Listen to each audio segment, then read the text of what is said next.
This is the Select Board meeting of Tuesday, February 23rd. And tonight we are going to recognize Hal Schreiber and thank Hal for 20 years of service to our seniors. On behalf of the board and on behalf of all the seniors who you have helped, Hal, thank you very much for your commitment and for your dedication and for always giving back to the town. Presentation of the draft financials by WestfordCAT. So while the declining franchise fees is a real challenge, we've been able to offset the loss with fundraising activities. And with the help of a really great fundraising task force, we'll be holding membership drives and raising money through grant writing and virtual events. We ended 2020 on a really good note. So you can see on the chart, the lighter blue bars are revenue from the franchise fees that we receive from Comcast and Verizon. But as a result of our PPP loan forgiveness, we ended up finishing the year positive about $80,000 on a cash flow basis. While we might run a small surplus or small deficit each year, the true measuring stick of our financial health is our cash flow. Like, what are we actually generating from operations? Also, the third bullet point at the top there, we have cash and investment equivalents of roughly $557,000 at the end of December. So that roughly equates to having 1 year's worth of emergency funds, if you think about your own household budget.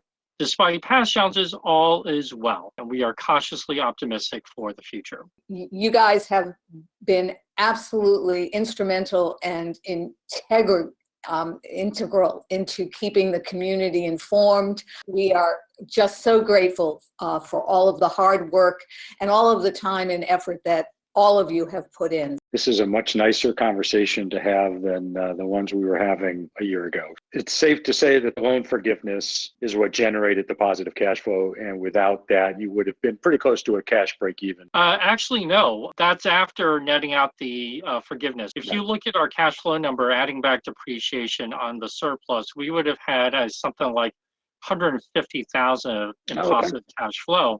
I'm reminded of the theme song from Smokey and the Bandit. We're going to do what they say can't be done. So congratulations on doing that. It's a much different feel today than it was a year ago. An update from the Recycling Commission analysis of pay-as-you-throw program for solid waste and recycling and a discussion regarding current household trash limits. The Commission has submitted our report of the current status of our pay-as-you-throw work, and it represents the totality of information that we've compiled to date. We're not in a position necessarily to recommend decisions or oversee the execution and enforcement of those decisions. Our goal is really to present the information that we found and then seek answers and direction from the town and from the select board. It looks like from the report you have requested another 6 months before making final recommendations to the select board about pay-as-you-throw over a long-term implementation or non-implementation over the long term. There are certainly other questions that you raised, I think, that are all very valid questions that need to be looked at and need to be discussed publicly. But I think that some of those questions are for a later date and for when more information is available. Trying to understand, how much trash really can be taken out of the stream. So the report mentions we could recycle mattresses. Well, we pay a fee for that now. White goods, we pay a fee for now. Food waste that could be composted, that is something we could do a better job with. It was amazing to get almost 2 tons out of that stream in about 10 weeks. So amazing work there, and it does speak to the fact we could get even more on a real focused effort. That's really where we got stuck, is how much can you reduce if you don't necessarily have all of those supporting components. And so that's, I think, where we'd like to look in the next 6 months, where we'd like to explore those questions a little bit deeper.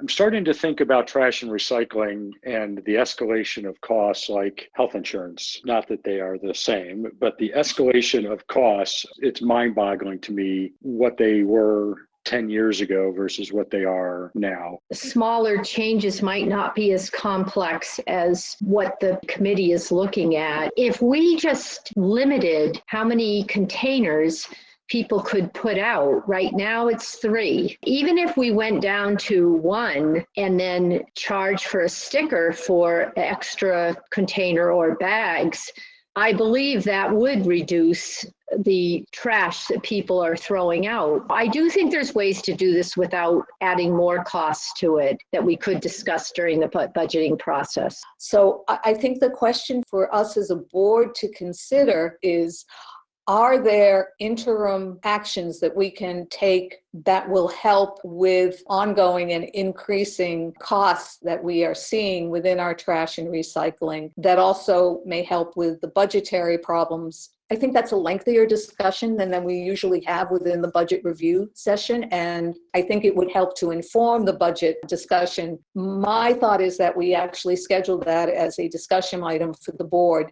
There's an education on the public on how much trash and recycling are consuming of our total expenditures over the last 12 years. It's a very significant component. I can guarantee you that the general public has no idea how much that is. That session that you're recommending, I think, has an opportunity for those who listen or will read about it at some point will understand. And I think that gives us an opportunity to do that as well as talk about what the options are. Discuss requirements and consider applying for the Staffing for Adequate Fire and Emergency Response Grant. The SAFER grant is something the town applied for before I got here, maybe 13, 14 years ago. They hired 8 firefighters. The way the SAFER grants work is generally the first year it's 100% funded and then it decreases over the next 2 or 3 years. Due to COVID, right now, the SAFER grant is offering to pay 100% of the cost of the firefighters for 3 years, which is significant. We're looking at needing 3 more firefighter paramedics, and by the time we get through 4 or 5 years, that may be 4 anyway. What's nice here is we would basically be hiring 1 per year anyway, based on our track record. That's kind of where we're going to be in terms of having to pay for them come year 4. And even better, if it removes the need for some overtime, that may even help us in the short term. It seems like a pretty straightforward decision to me to make this request. Is there a motion to support filing a grant application under the SAFER program for the addition of 4 firefighters? So moved. To move. Aye. Aye. Yes. Aye. Next, we have a request from SCG Development Partners and Choice Inc. to provide a letter of support for the community preservation funding for the proposed Town Farm residences, a mixed income senior housing development at 35 Town Farm Road. I would make a motion that we issue this letter of support as drafted by Jody. Second. Aye. Aye. Yes. Aye. We have a request to appoint 6 new members to the Clean Energy and Sustainability Committee. We've got 6 people who are interested. I don't know why we wouldn't just allow all 6 to be members. I'll make a motion to appoint Michael F. Young, Erica Cole, Beth Perkins, Thomas Teller, Susan Thomas, and Mark Ticknell to the Clean Energy and Sustainability Committee. Second. Yes. Aye. Aye. Aye. If you're interested, I would still encourage folks to submit forms and contact me, and we'll get you involved. So on our consent agenda is a request to use the town common for Easter morning church service. John Rawls on behalf of Cornerstone Congregational Church. So is there a motion to approve? So moved. Second? Aye. Aye. Aye. 1,4-dioxane is a byproduct in many different industrial and residential products, such as, paint, adhesives, pesticides. We have had seasonal variations in 1,4-dioxane levels at the landfill for a number of years now. Historically, we haven't seen any real elevated levels. This particular result of 0.24 is relatively abnormal. We have sampled the entry points to the distribution system and haven't seen anything close to this level. So at this point in time, we're not concerned. Out of an abundance of caution, we're going to increase our sampling frequency just so we can make sure that we don't have any cause for concern. You approved Neshoba Tech being given some of our CARES funds, and their expenses were denied, some of them by FEMA, so they were asking us to increase the amount to $26,889. To approve? Is there a second? Aye. Aye. Yes. Okay. We had applied for the micro enterprise grants for small businesses and childcare expenses. And I just want to remind the public that this is out there for childcare expenses, and it is on our website, or you may call our office or email us if you have any questions. Then I did receive notification from our International Association of Firefighters to start bargaining their upcoming contract. And I'm seeing if a select board member would like to participate. I'm more than willing to participate. And then I have 2 contracts to be approved. Northern Middlesex Council of Governments to cover the provision of professional staff support under the DLTA assistance program as requested by the Director of Land Use Management